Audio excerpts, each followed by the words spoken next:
quero falar sobre um personagem da Bíblia que muitos de nós, ou todos nós, conhecemos a sua história desde cedo, desde criança.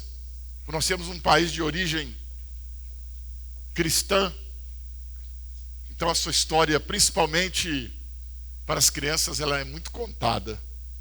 Acho que as histórias que as crianças mais conhecem da Bíblia é Davi derrubando Golias e Noé fazendo uma arca. Eu acho que essas histórias todas as crianças conhecem muito bem. E eu quero falar um pouco dessa noite sobre Noé. Algumas coisas interessantes na vida de Noé. Eu gosto de olhar muito para a vida das pessoas, porque a vida das pessoas nos ensina muitas coisas. Elas ensinam o que nós devemos fazer e também o que nós não devemos fazer. Isso que é muito importante. Você olhar para pessoas que se deram bem na vida e você vai descobrir por que elas se deram bem na vida. Mas também você deve olhar para pessoas que fracassaram, para você ver por que elas fracassaram. E aí então você evitar cometer os erros que elas cometeram. Quem está comigo aqui, diga amém.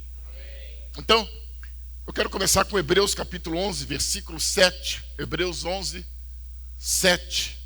Quando o escritor, ele faz uma menção de Noé, ele diz: pela fé, Noé divinamente instruído acerca de acontecimentos que ainda não se viam, e sendo temente a Deus, aparelhou uma arca para a salvação de sua casa, pela qual condenou o mundo e se tornou herdeiro da justiça que vem da fé.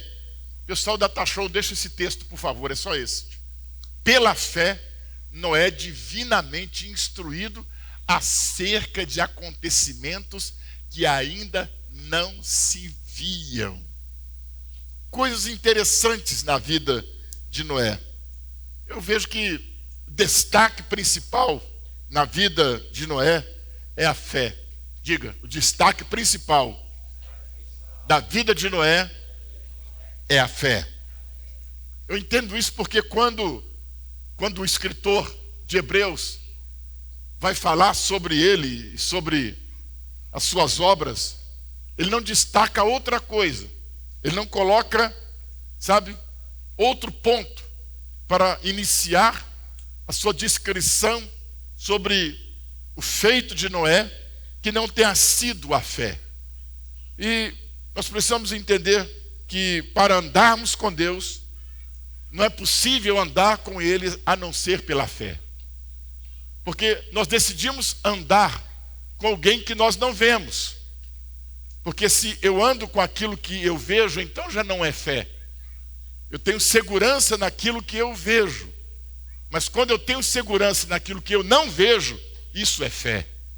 Quem está me entendendo, diga amém. Então muitas vezes nós andamos seguros naquilo que nós estamos vendo, naquilo que nós estamos apenas contemplando com os nossos olhos, que nós podemos tocar. Mas Deus nós não podemos ver com nossos olhos. Então nós andamos pela fé. Então é impossível alguém andar com Deus que não seja pela fé. Quem está me entendendo, diga amém. Então há algumas coisas bem interessantes que eu quero compartilhar com você nessa noite. Em primeiro lugar, se você quer avançar, se você quer romper, se você quer ser alguém triunfante, coloque isso no seu coração e na sua mente. Isso só vai acontecer por meio da sua fé. Foi por meio da fé que Noé marcou a sua história, marcou a sua vida e a vida daqueles que estavam próximas a ele. Então eu enumerei aqui pelo menos 5 coisas interessantes na vida de Noé. 5 apenas. Eu creio que vai ser de fácil compreensão. Primeira coisa que nós destacamos na vida de Noé: a descoberta de um propósito. Digam comigo, a descoberta de um propósito. Gênesis capítulo 6, versículo 9. Vamos lá. A descoberta de um propósito. Gênesis 6, 9. Eis a história de Noé. Noé era homem justo e íntegro entre os seus contemporâneos E Noé andava com Deus. Deixa eu te dizer uma coisa. A maior crise que o ser humano passa em sua existência é saber de onde ele veio, o que ele está fazendo aqui e para onde ele vai. Essa é a pergunta que inquieta o coração do ser humano em toda e qualquer época da sua vida. De onde eu vim? O que eu estou fazendo aqui? Para onde eu vou? Sabe? E todos estão buscando uma resposta para isso. Todos nós queremos uma resposta para essas 3 perguntas que nos incomodam. Sabe? E quando nós enfrentamos algumas situações muito difíceis, nós até chegamos a dizer, mas espera aí, para que eu nasci? Eu não pedi para nascer. O que eu estou fazendo aqui? Quer dizer para você que antes de nós conhecermos a Deus, essas perguntas elas nos deixavam bastante incomodados e sem resposta. Mas quando nós descobrimos a Deus, estas perguntas elas têm resposta para nós. De onde eu vim? Eu vim de Deus. O que eu estou fazendo aqui? Eu estou aqui para cumprir um propósito. E para onde eu vou? Vou voltar para aquele que me gerou. Então, esse tipo de inquietação, isso não deve mais fazer parte do seu coração e da sua vida, a partir do momento em que você descobre qual é o seu verdadeiro propósito, qual é o sentido, o que dá sentido à sua vida? O que dá sentido à sua vida? Nós não estamos aqui apenas para passear. Nós não viemos aqui para passear. Nós não viemos aqui para ficar dando voltas e voltas após voltas, sem saber aonde nós vamos, sem saber qual é o nosso destino, sem ter clareza do nosso propósito de existência. Então, a coisa mais interessante, ou a primeira coisa interessante que eu destaco na vida de Noé, é a descoberta do seu propósito. Andar com Deus é uma questão de ser justo e íntegro, diante de um sistema que ignora a Deus. Veja o que diz o texto. Esta é a história de Noé. Noé era um homem justo e íntegro entre os do seu tempo. Por quê? Porque Noé andava com Deus. Então, quando o relato da Bíblia diz que Noé era um homem justo e íntegro entre os do seu tempo, aqui nós precisamos destacar algo que foi dito por Jesus acerca de Noé. Quando Jesus fala sobre Noé, ele diz assim, nos dias de Noé, casava-se, dava-se em casamento, sabe? Ele então descreve tudo que os homens faziam no tempo de Noé, mas não se importavam com Deus. Não se importavam com Deus. E Noé estava no meio desse contexto. Noé estava inserido no meio desse sistema. Deixa eu te dizer algo aqui nessa noite. Sabe, gente, nós temos um sistema, o mundo tem um sistema.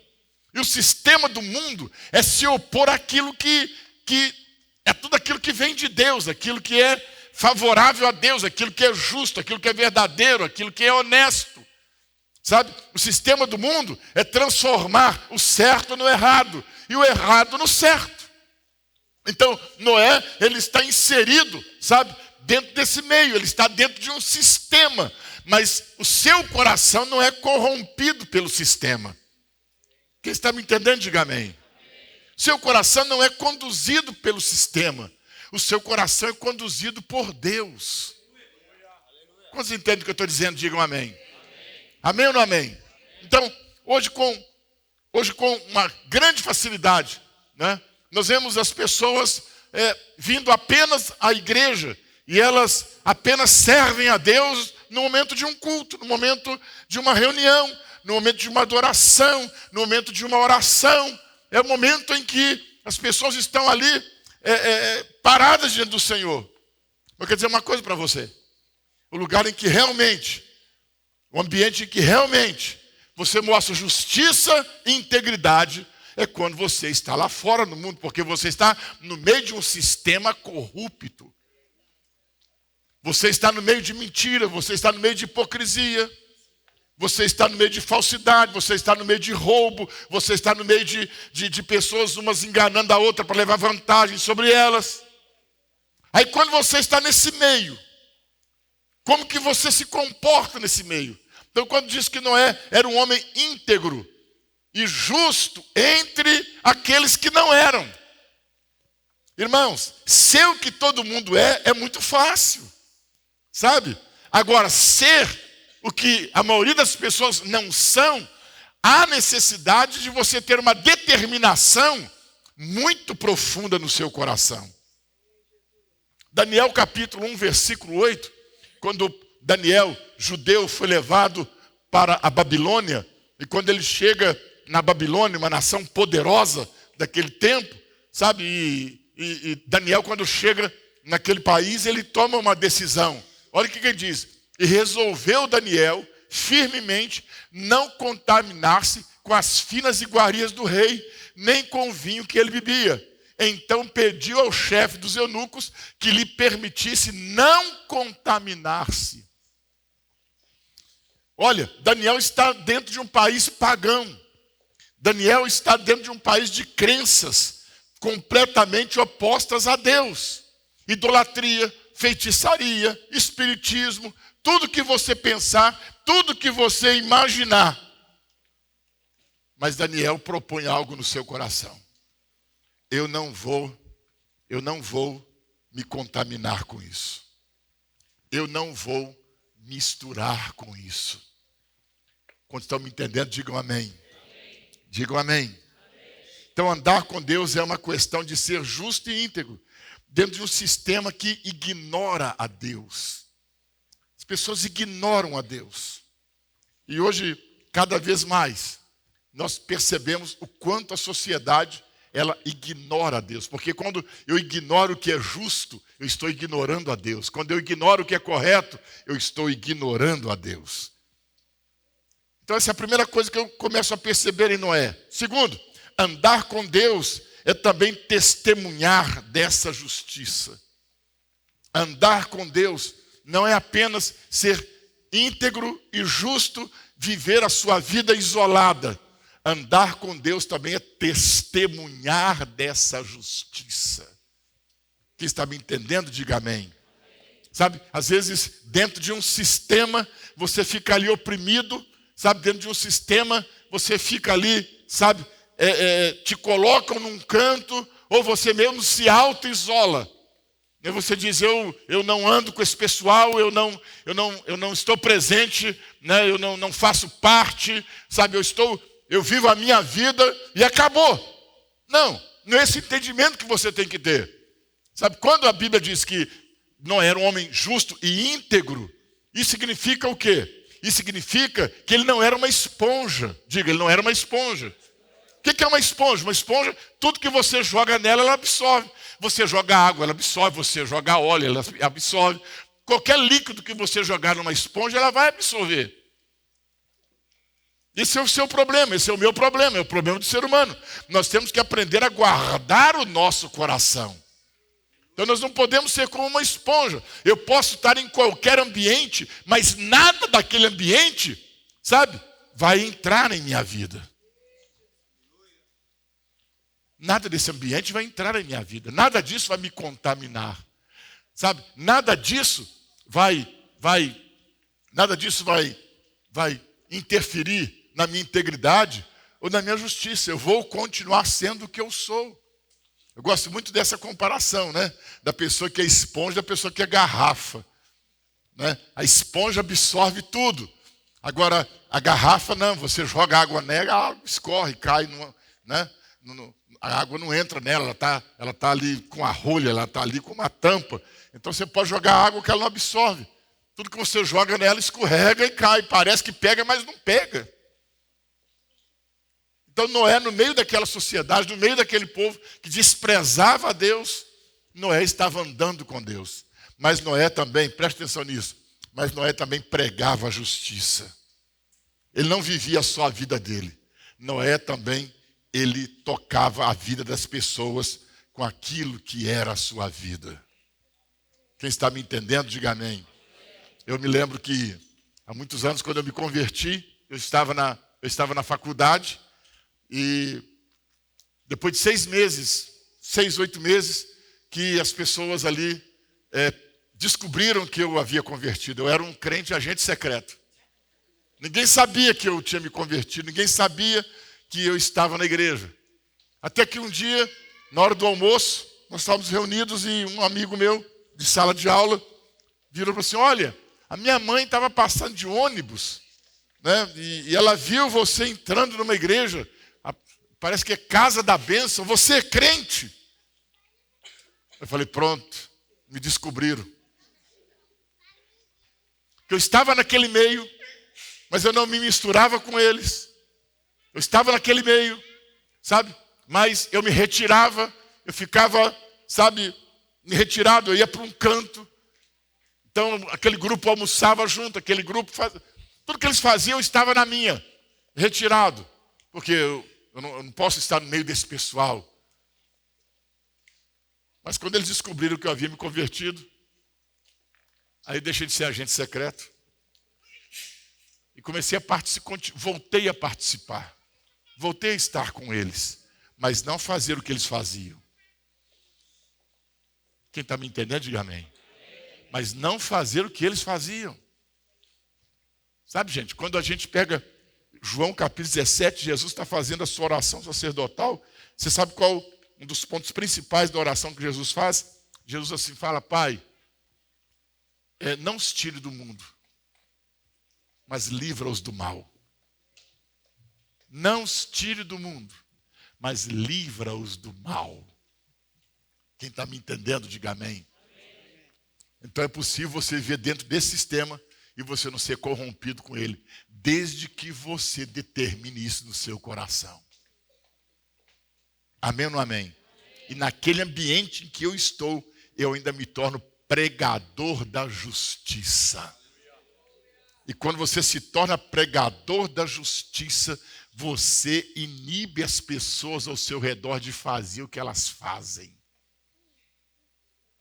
Esse é o ponto principal.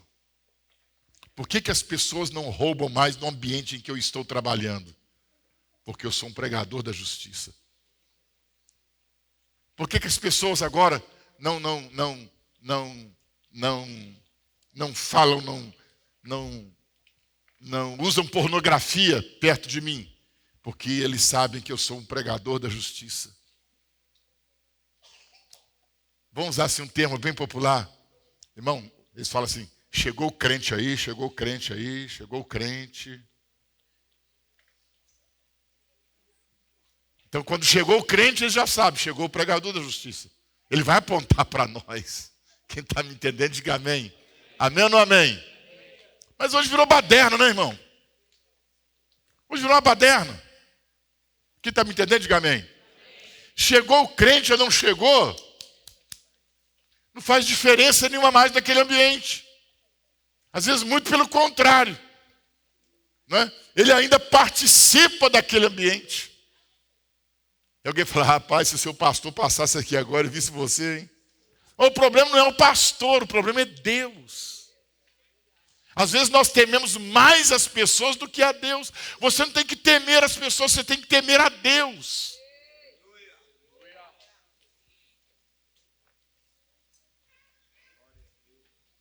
Eu já vi muitas experiências, eu também já vi isso, né? Às vezes aqueles irmãos que, sei lá, né, ainda tomam umas por aí afora, né? Ou então ainda está fumando, aí chega um irmão perto dele, ele está fumando, e ele pega o cigarro e faz assim, né?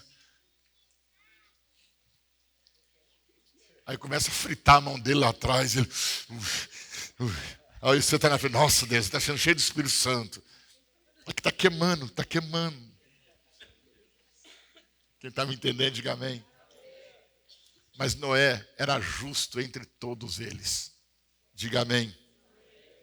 Andar com Deus é viver a vida com propósito. Diga: andar com Deus é viver a vida com propósito. Deus deu um propósito para Noé. Qual o propósito que Deus deu a Noé? O propósito era fazer uma arca. algo novo, algo totalmente desconhecido. Diga, novo, desconhecido. Deixa eu te dizer uma coisa. O novo e o desconhecido nos causa medo. A maioria das pessoas tem medo do novo. As pessoas são receosas quanto ao novo. Agora imagina, naqueles dias, um homem construir um barco, construir uma arca. Hoje, quando se fala numa arca, você já tem a imagem da arca de Noé na sua cabeça. É ou não é? Ou você tem a ideia de um navio. Mas vamos lá. Até aquele dia, ninguém tinha feito um navio. Ninguém tinha construído um troço daquele. E agora Deus dá a Noé o propósito da vida dele. Você vai construir uma arca para salvar a sua família. Mas o que é uma arca? Olha, eu vou te dar aí o desenho, vou te dar o material que você vai usar. É isso aí que você tem que fazer. Você vai fazer uma arca. Irmãos, isso aqui é muito poderoso. Por quê? Por quê? Nós só nos sentimos seguros fazendo aquilo que nós aprendemos a fazer a vida inteira. Tem dona de casa que não se sente segura de fazer um arroz diferente, de colocar um tempero diferente no arroz. Nós só queremos aquilo que nós nos sentimos confortáveis e seguros para fazer. Principalmente, olha para mim, principalmente quando nós temos uma ideia, ou quando temos uma visão, quando temos uma revelação de alguma coisa que alguém ainda nunca fez. Aí então o pavor é ainda maior, mas ninguém nunca fez isso. Ué, peraí, se alguém nunca fez, é uma boa oportunidade para você crescer. Porque ninguém nunca fez. Mas as pessoas acabam levando isso para o outro lado. Bem, já que ninguém nunca fez, é porque isso não funciona. É porque isso não dá certo. Não, não é por isso. Eu guardo uma experiência que eu tive uma vez. Foi muito interessante. Aqui em Santos mesmo. Eu lembro de uma época quando nós tínhamos programa de televisão. E nós estávamos gravando um programa e dentro dessas câmeras e as fitas, né? Então gravava-se nas fitas, depois levava para ele de edição e então editava-se o programa para mandar para a emissora. E um dia eu estava gravando, isso lá por volta de 97, 98 por aí, tem um bom tempo, né? E nós estávamos gravando e eu lembro que estávamos para terminar a gravação e o gravador da câmera deu um problema e embolou a fita, nós perdemos tudo que a gente tinha feito. E tínhamos que fazer tudo outra vez, quase uma semana toda de trabalho que nós havíamos gravado. E naquela época estava surgindo o DVD. Lembra do DVD? Pois é, estava surgindo o DVD. Era o auge, né? Comprar um DVD naquela época a gente tinha que parcelar em 36 vezes. Outra encaro era o danado do DVD. E aí eu falei assim, olhei para a câmera, olhei para quem estava fazendo o programa comigo e falei, puxa vida, por que alguém, ao invés de fita, não coloca esse gravador para a gente colocar um DVD, que pelo menos não acontece isso. 3 anos depois, em 2001, aparece uma câmera que você colocava um DVD nela para gravar e não precisava mais de fita. E depois evoluíram para uma memória e você não precisa mais nem de fita, nem de DVD. Eu falei, puxa vida, eu podia ter ficado rico. Nem pensou nisso. Eu poderia ter ficado rico, meu Deus. Eu perdi essa oportunidade. Mas por quê? A gente tem medo daquilo que é novo. Porque ninguém nunca fez. Vou te falar uma coisa, tudo que nós vemos hoje no mundo não existia.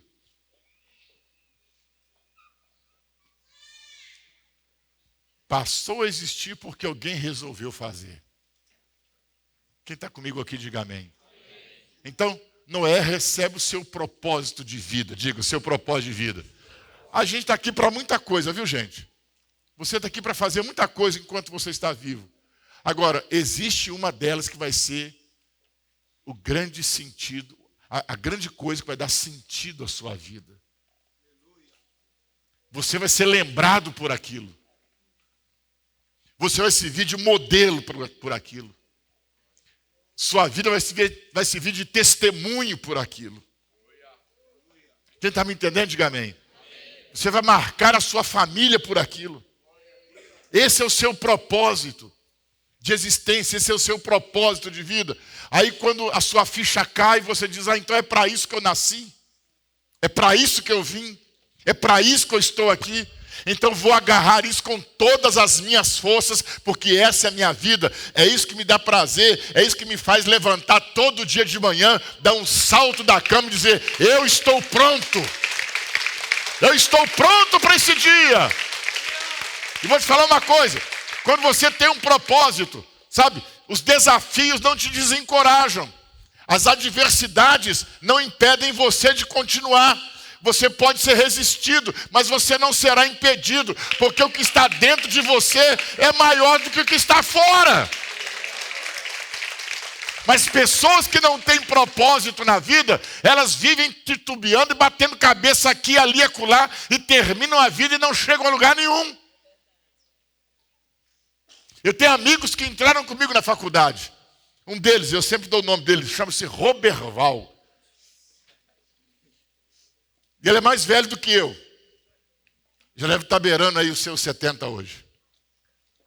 E quando começamos a fazer faculdade, ele estava comigo. Eu fiz 1 ano e meio de faculdade, de engenharia mecânica. E aí Deus me chamou. Mas com 1 ano o Roberval falou para a gente assim, o pessoal da classe, gente, essa aqui não é minha praia não. Bem, até a última vez que eu tive notícia do Roberval, ele já tinha feito 7 faculdades. Não terminou nenhuma. Não é isso, não é isso, não é isso, nem é isso, não é isso, nem é isso, não é isso, não é isso, não é isso. O que me dá força para levantar todo dia de manhã é o propósito que eu descobri para a minha vida. É isso que me faz saltar da cama todo dia. Sabe? E quando eu tenho problemas, quando eu tenho oposição, quando eu tenho adversidade, eu digo, eu estou pronto para vencer isso. Porque eu sei que se eu passar por isso, eu vou chegar no meu destino. Quem está me entendendo, diga amém. Mas as pessoas, elas, na maioria delas, quando elas não entendem seu propósito, toda oposição, toda dificuldades que elas têm, principalmente os crentes, eles dizem, isso é um sinal de Deus para me parar. Eles não entendem que é o diabo que está se opondo a ele. Eles não entendem que é Satanás que levantou-se para criar aquela oposição e afastá-la do seu propósito. Então, a primeira coisa que me chama a atenção na vida de Noé é a descoberta do seu propósito. Ele passou a maior parte do tempo fazendo uma arca do que qualquer outra coisa que ele fez na vida. 2. Noé tinha comunhão com Deus e com a sua revelação. Diga, Noé tinha comunhão com Deus e com a sua revelação. Gênesis 6:22. Comunhão com Deus e com a revelação. Gênesis 6:22. Projeta aí para nós. Assim fez Noé, conforme a tudo que Deus lhe ordenara. O que é comunhão? O que é comunhão?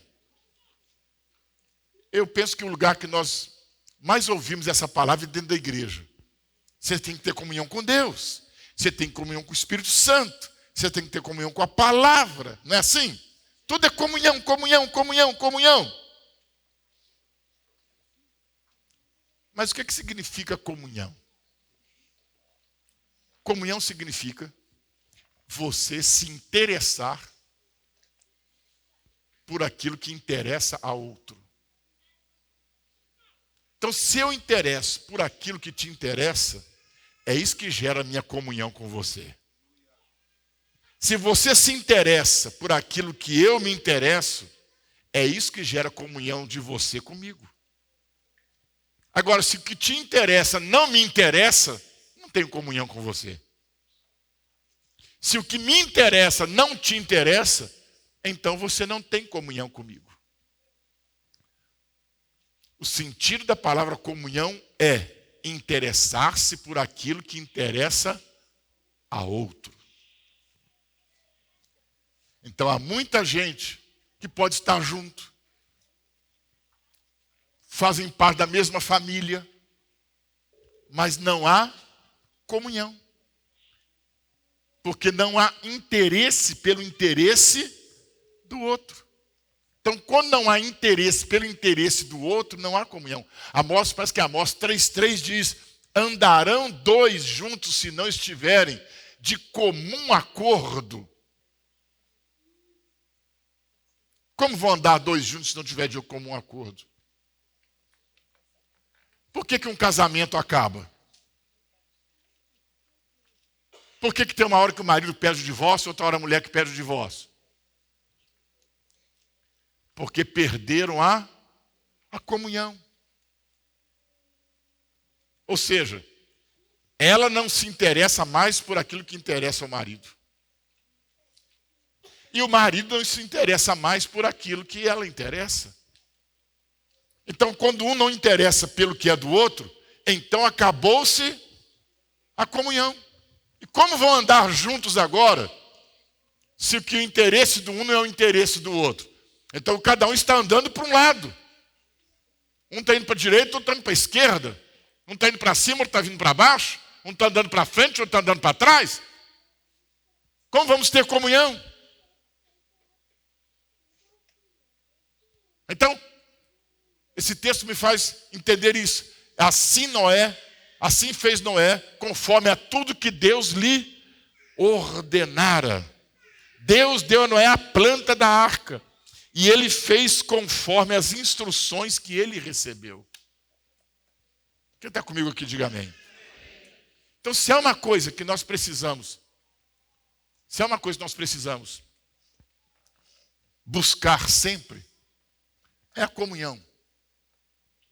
Se não houver comunhão uns com os outros, se não houver comunhão com as ideias de Deus, há muitas pessoas, olha para mim, há muita gente que está na igreja, mas ela não caminha com o que Deus pensa.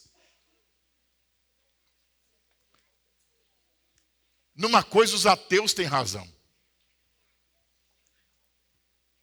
Numa coisa os ateus têm razão.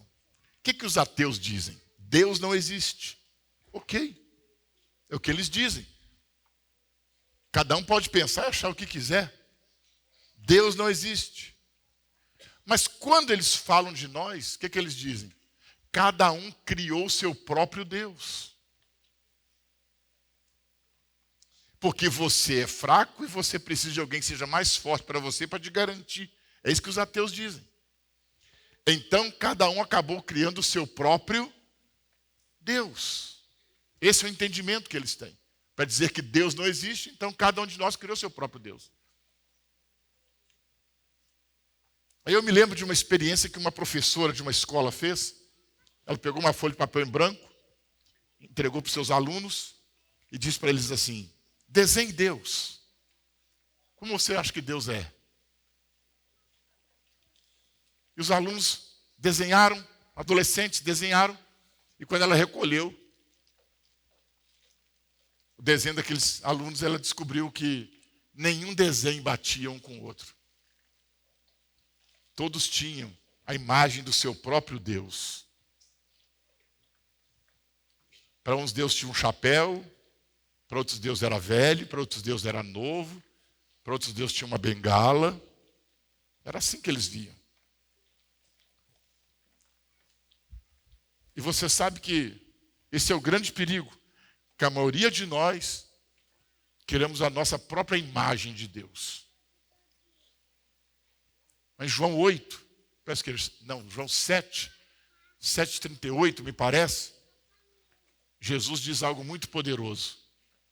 Ele diz assim, olha, aquele que crer em mim, conforme diz as Escrituras, rios de água viva vão fluir do seu interior. Olha a observação que Jesus faz. Não é conforme você crê, mas aquele que crer em mim, conforme diz as Escrituras.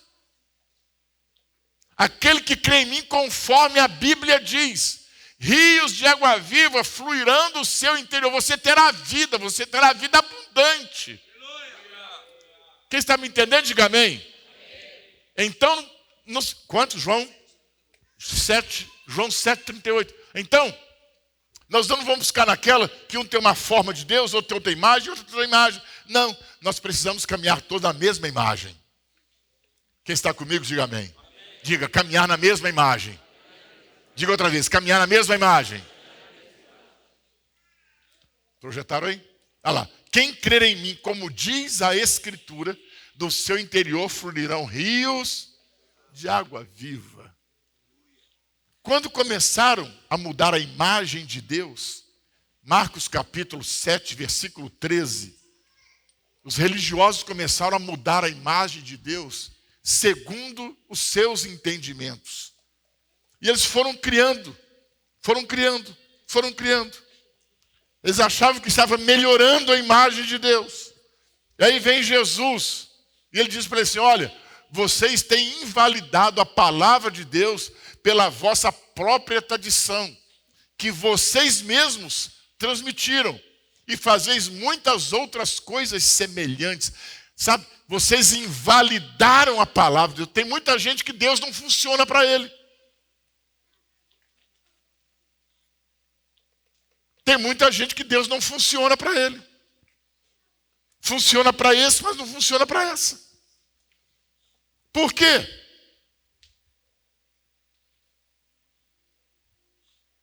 Por quê? Porque Deus funciona para um e não funciona para outro. Por causa da imagem que você criou.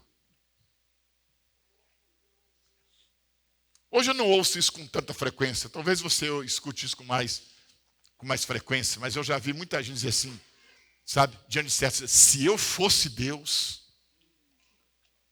Você já ouviu alguém dizer isso alguma vez? Se eu fosse Deus. Olha a imagem que ele está dizendo, que ele tem de Deus. Se eu fosse Deus.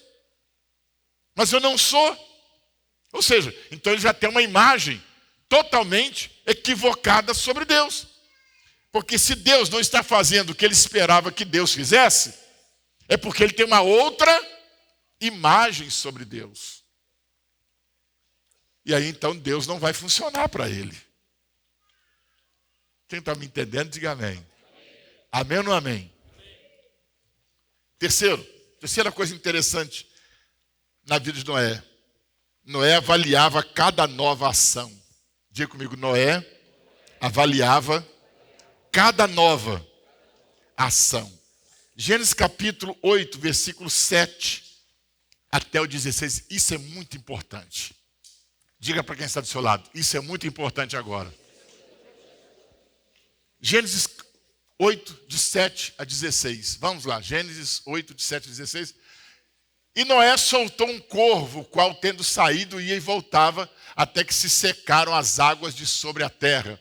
Depois soltou uma pomba para ver se as águas teriam já minguado da superfície da terra. Mas a pomba, não achando aonde pousar o pé, tornou a ele para a arca, porque as águas cobriam ainda a terra. Noé, estendendo a mão, tomou-a e a recolheu consigo na arca. Esperou ainda outros 7 dias e de novo soltou a pomba fora da arca.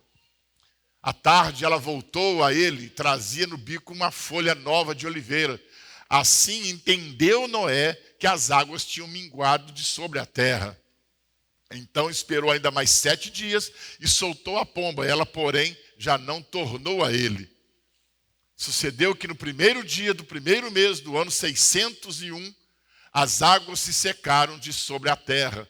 Então Noé removeu a cobertura da arca, olhou e eis que o solo estava enxuto. E aos 27 dias do segundo mês a terra estava seca. Então disse Deus a Noé: sai da arca e contigo tua mulher, teus filhos e as mulheres de teus filhos. Coisa interessante, Noé avaliava cada nova ação. Fala comigo assim, Noé não era afobado.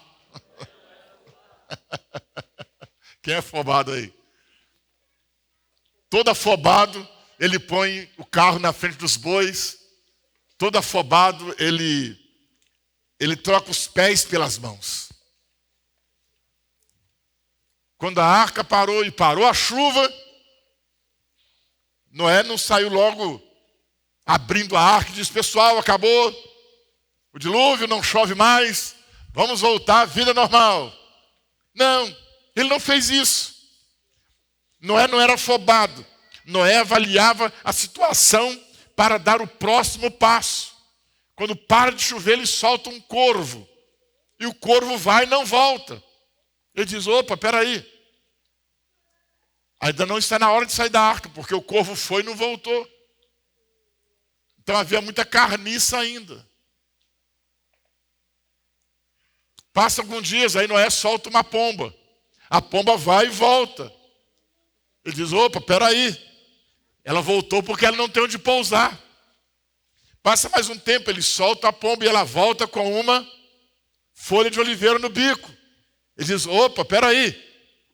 A terra já secou.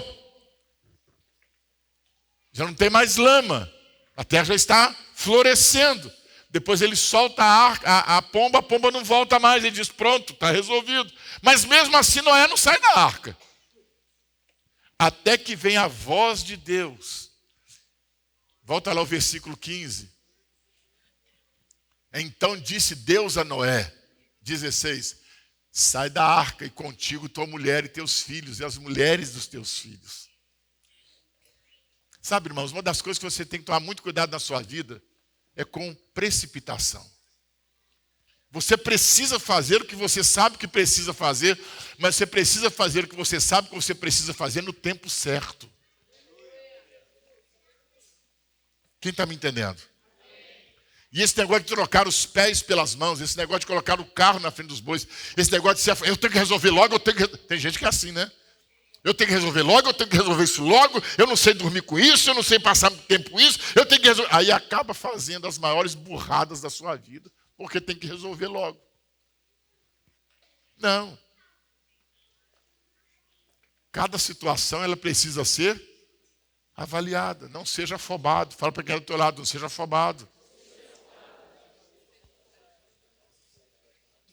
Fala para ele assim: toma maracujina. Fica calminho. Não seja afobado.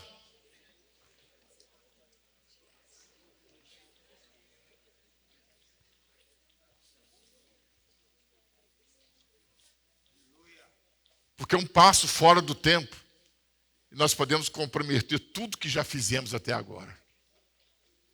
Quando você dá um passo fora do tempo, você pode perder tudo que você já fez na vida. E aí você vai ter que começar tudo outra vez.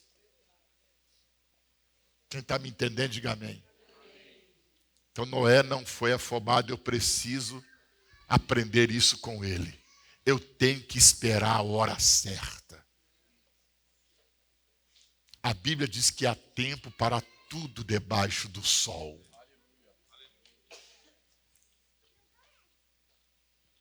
Há tempo para tudo debaixo. As coisas vão acontecer. Mas espere o tempo dela acontecer. Quem está me entendendo, diga amém. Então diga: Noé não era afobado. Você viu o processo que ele fez até abrir a porta da arca? Ele não foi abrindo a porta da arca logo. E você precisa, seja lá no que você for fazer na sua vida, você precisa medir o tempo e a situação das coisas. Amém ou não amém? 4. Noé vivia de fé em fé. Diga comigo: Noé vivia de fé em fé. Primeiro vamos ler 8, 20 ao 22. Presta atenção, isso aqui é um momento muito forte, essa ministração. 8, 20 a 22. Levantou Noé um altar ao Senhor, tomando de animais limpos e de aves limpas, ofereceu holocausto sobre o altar. E o Senhor aspirou o suave cheiro e disse consigo mesmo: não tornarei a amaldiçoar a terra por causa do homem, porque é mau o desígnio íntimo do homem desde a sua mocidade. Nem tornarei a ferir todo vivente como fiz. Agora, 9 de 1 a 2. Olha isso, presta atenção. 9 de 1 a 2. Abençoou Deus a Noé e a seus filhos, e lhes disse: sede fecundos, multiplicai-vos e enchei a terra. Pavor e medo de vós virão sobre todos os animais da terra e sobre todas as aves dos céus. Tudo que se move sobre a terra e todos os peixes do mar, nas vossas mãos serão entregues. Diga comigo, de fé em fé. O que isso significa? Noé vivia pela fé.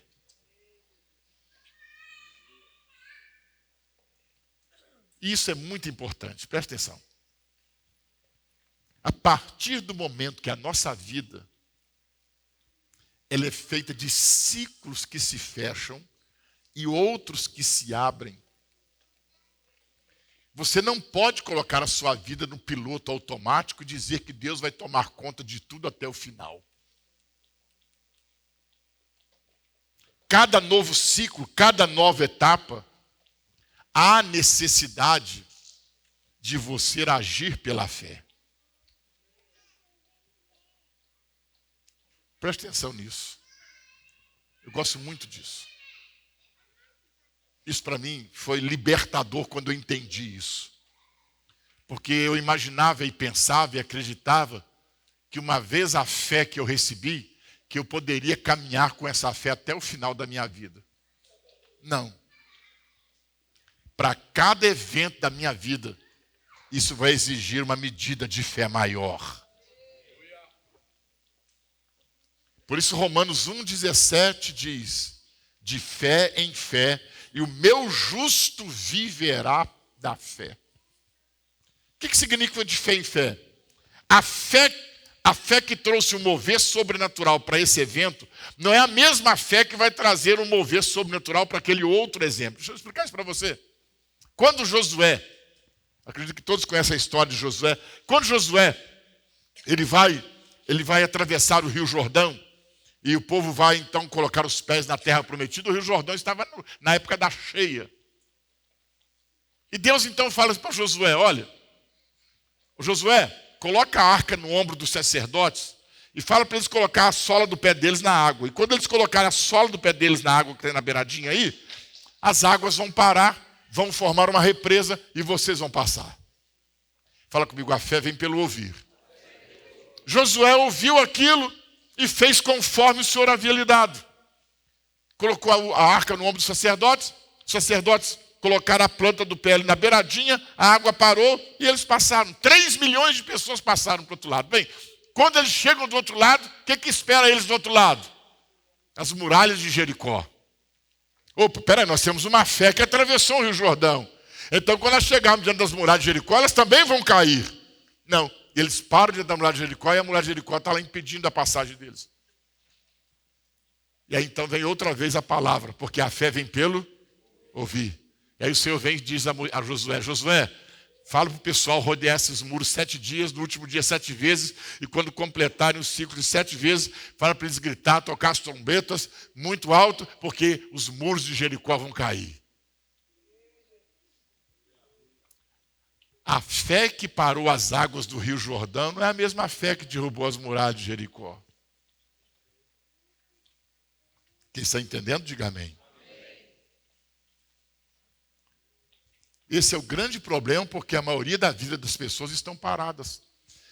Você está parado numa experiência que você teve há 10 anos atrás, há 5 anos atrás. E você diz, mas por que Deus não faz mais? Por que Deus não me abençoa mais? Deus me abençoou tanto naquela época, por que hoje as coisas não acontecem mais? Por que não há mais um mover sobrenatural de Deus sobre a minha vida? Ai, meu Deus, o que está acontecendo comigo? É que para essa situação, você necessita de uma medida maior de fé. Irmãos, tudo que cresce necessita de uma medida maior. Não tem nenhum adulto aqui tomando uma madeira. Seu negócio hoje é feijão, arroz, carne. É o que te sustenta.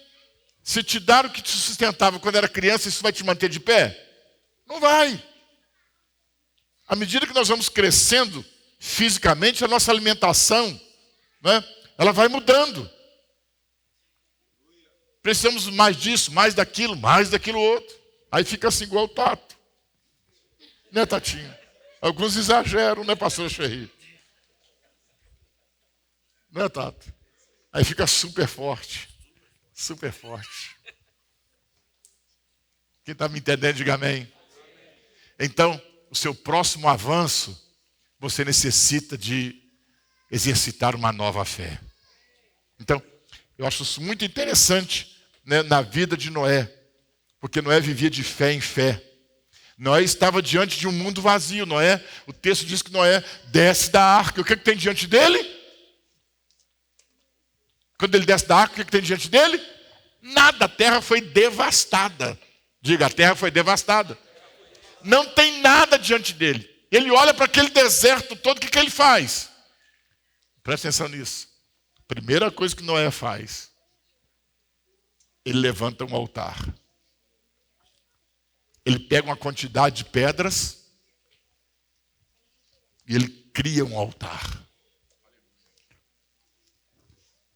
Mas não há altar vazio.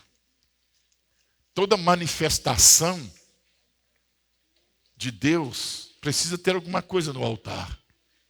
Presta atenção no que eu vou te falar aqui. Já estou terminando já. E Noé, então, ele vai lá e pega os animais limpos. Diga, limpos.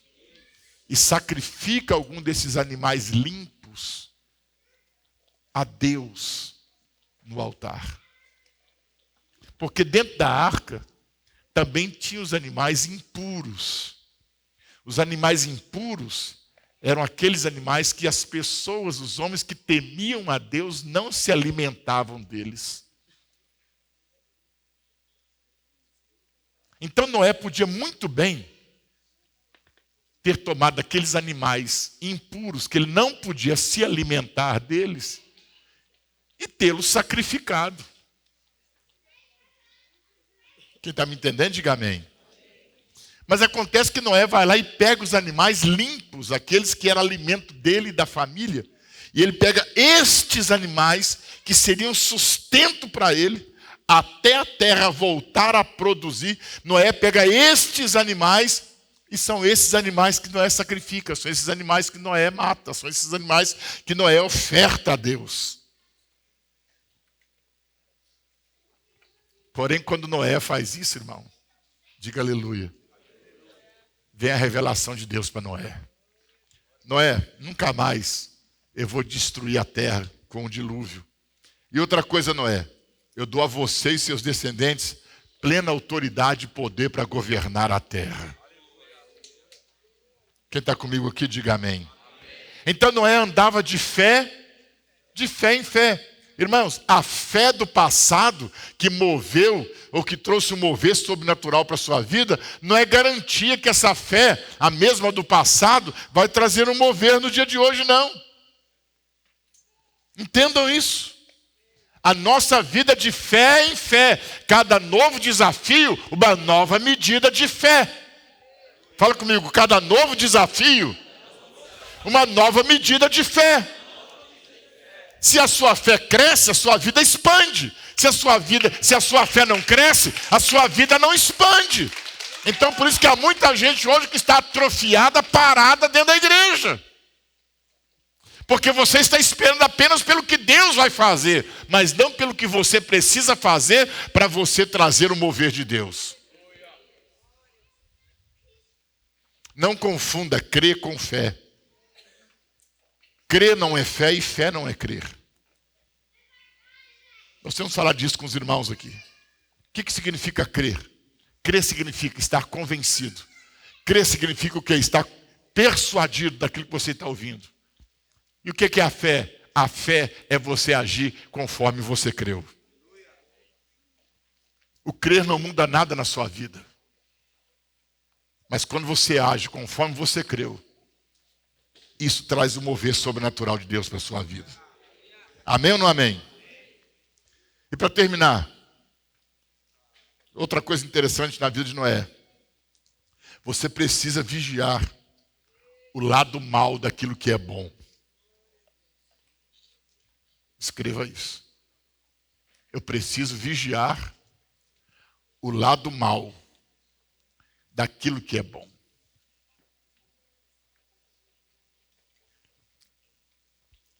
Quando a gente olha para a criação do mundo, Gênesis capítulo 1, 2, você vai encontrar a cada dia, quando Deus terminava a obra daquele dia, a expressão que se usa é: e viu Deus que o que ele havia feito era bom.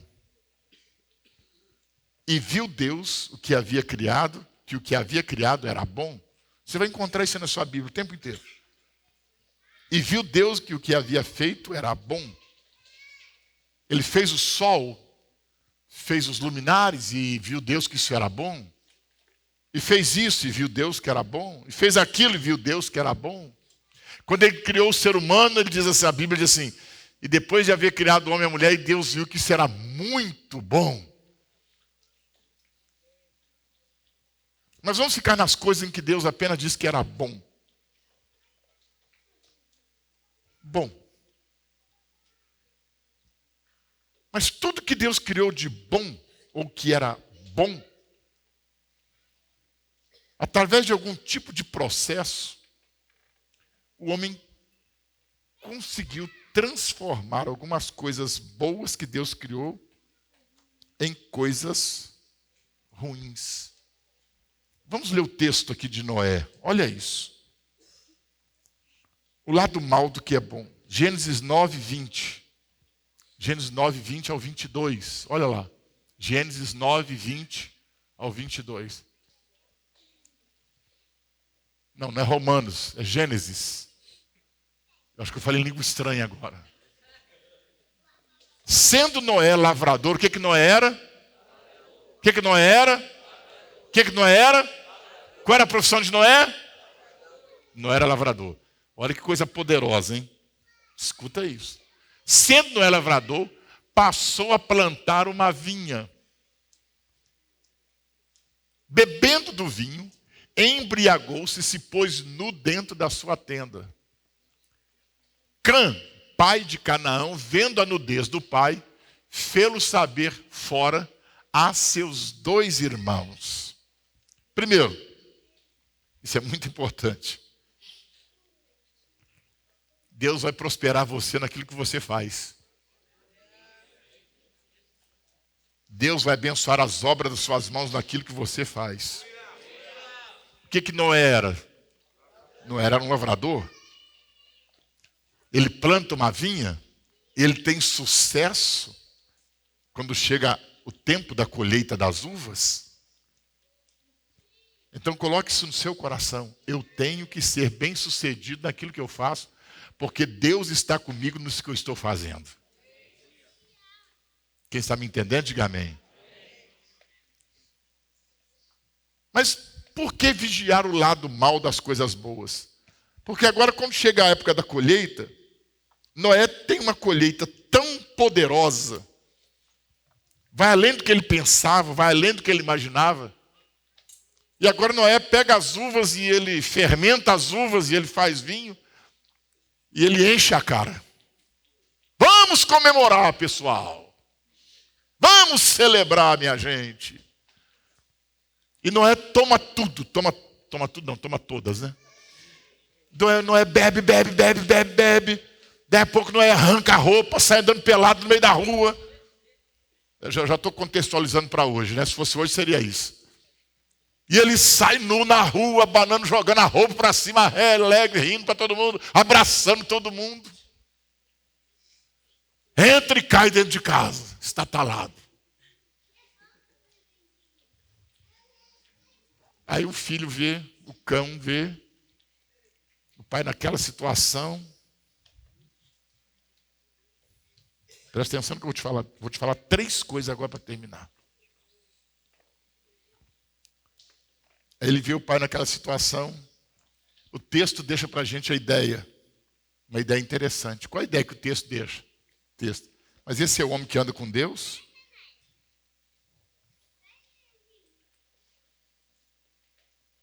Esse é o homem que é justo? Esse é o homem que é íntegro? Esse aí? Embriagado?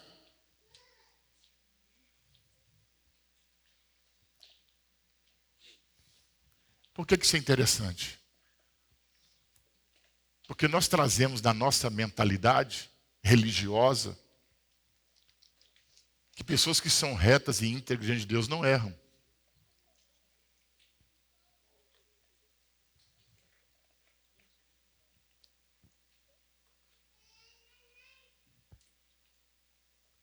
É isso que nós pensamos. Pessoas que são retas, pessoas que são de Deus não erram. Elas são, não sei se eu vou inventar uma palavra aqui agora, elas são inerráveis. Eu não sei se tem essa palavra no dicionário. Elas são inerráveis, mas assim, ó, nem uma pontinha da unha. Mas não é isso que a Bíblia diz. A Bíblia não diz que o justo não erra. A Bíblia diz que o justo cai até 7 vezes. Mas em todas elas ele levanta.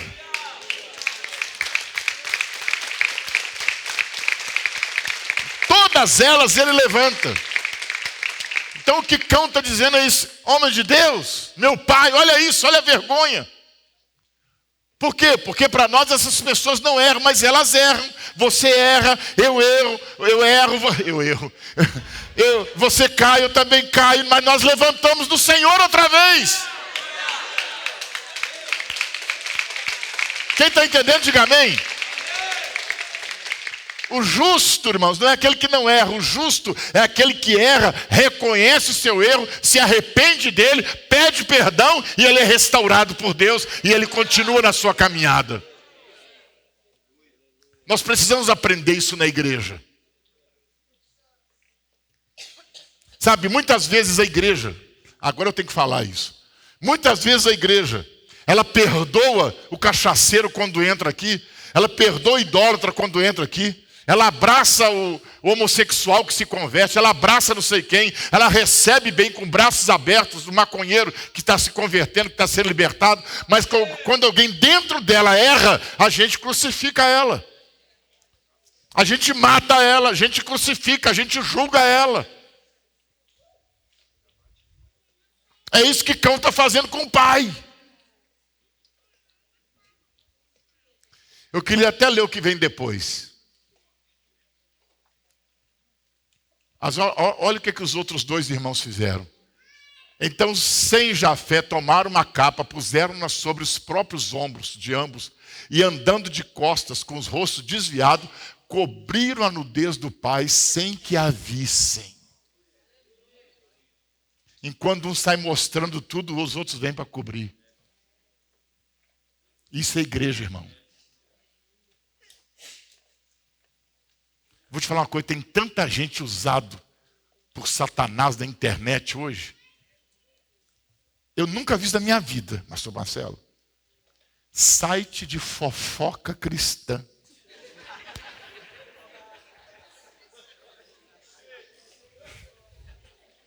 Se a fofoca é condenada, agora me aparecem uns capeta no Facebook, no Instagram, fofoca gospel. Outro é mexerico gospel. Vai para o quinto dos infernos. Já está condenado.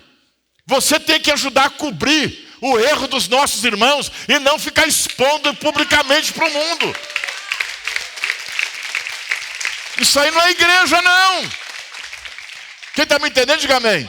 Isso aí não é igreja, não. Fofoca gospel, mexerico gospel. Gente, pelo amor de Deus. É uma coragem, é Satanás puro fazendo isso. E os irmãos não gostam. Nossa, não sabia.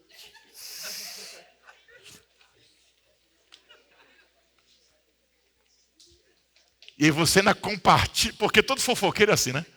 Ele recebe e não fica com ele. Ele compartilha. Manda do WhatsApp. Olha essa daí. Olha isso. Continua aí. Não, eu não ia nem entrar nisso não, mas já entramos. Despertando Noé do seu vinho, acabou a bebedice, né? Soube o que lhe fizeram o filho mais moço. Agora vem o pau. Vai lá. E disse: maldito seja Canaã, seja servo dos servos a seus irmãos. Tem mais 26? E ajuntou: mas bendito seja o Deus de Sem, e Canaã lhe seja servo. Quando Noé volta do seu... Como é que chama? Hein? Da sua ressaca. Quando ele volta à ressaca, gente, o que houve aqui? O que está acontecendo? Aí ele fica sabendo do que Cão fez. Eu falei: fez isso. Chama ele aqui. Maldito seja você. E abençoados sejam os seus irmãos. Manda um recado aí para esses fofoqueiros de Instagram e Facebook. Escreve lá: você está amaldiçoado, meu filho.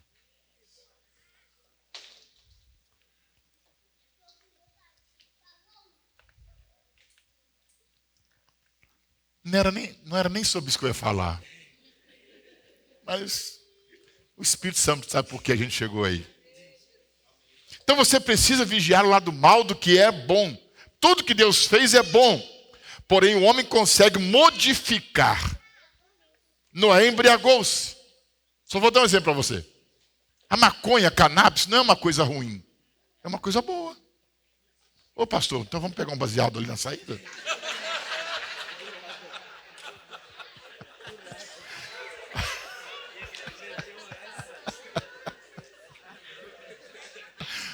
Já que tudo que Deus fez é bom, não é não? Ainda mais agora que estão querendo aprovar a legitimidade disso, né? É bom, tudo que Deus fez é bom, porque a cannabis foi criada por Deus para fazer remédio de tecido.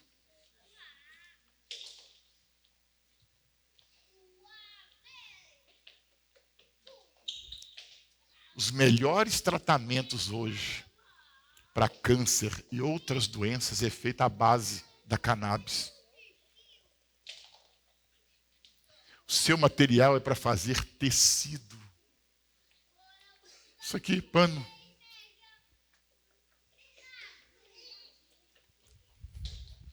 Mas agora o que o homem fez?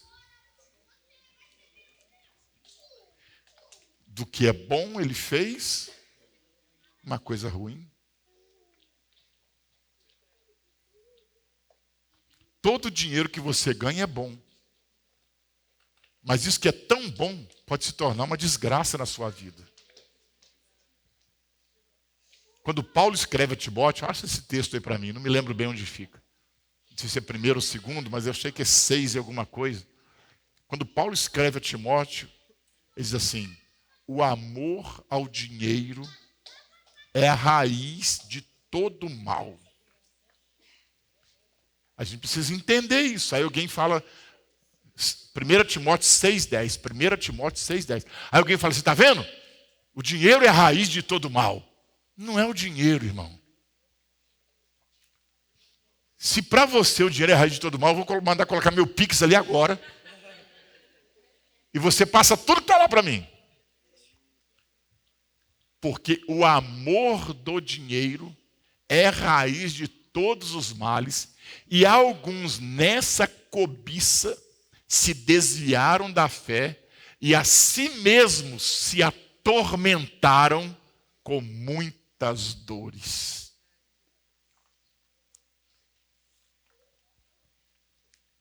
Eu prefiro ficar com o lado bom do dinheiro. Porque o dinheiro é bom. Agora, o amor ao dinheiro leva as pessoas a fazer coisas absurdas contra os outros e contra elas mesmas.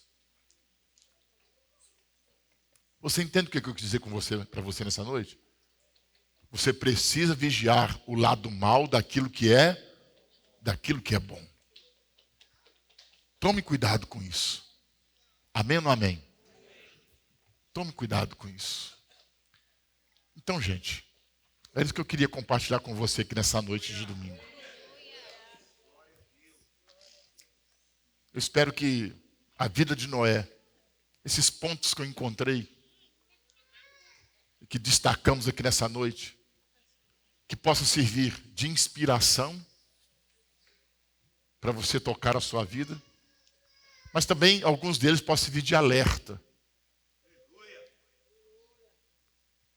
para que você não sofra nenhum tipo de dano ou de perda, mas que você possa viver com êxito o seu propósito de existência. Mesmo que esteja difícil, mas permaneça. Amém ou não amém? Quando você levantar todo dia pela manhã, você sabe por que você está levantando e para que você está levantando. E é isso que vai te levar até o destino final da sua vida e vai tornar a sua vida prazerosa. Amém? Vamos aplaudir o seu nome nessa noite. Glória a Deus.